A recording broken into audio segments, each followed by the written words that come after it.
Stāvi cīsigu zaglī. Tas nav mans suns. Tu esi viena? Kā tevi sauc?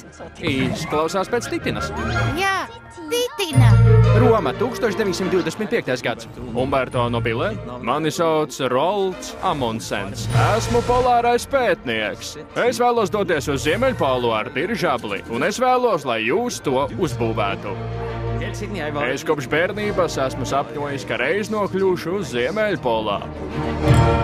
Pašā pasaules galotnē, kur cilvēks nav spēris savu kāju. Neparasts piedzīvojums.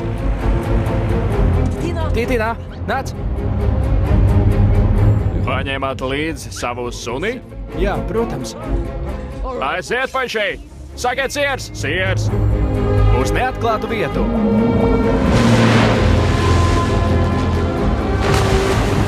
Titina, pagaidi! Esi viņu redzējis? Titina! Titina, kur tu slēpies? Dodies ceļā uz Ziemeļpolu!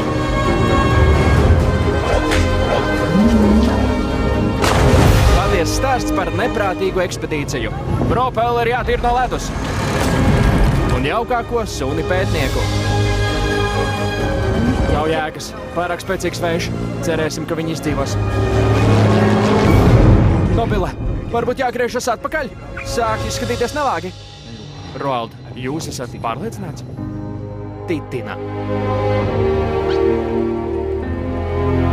Drīzumā.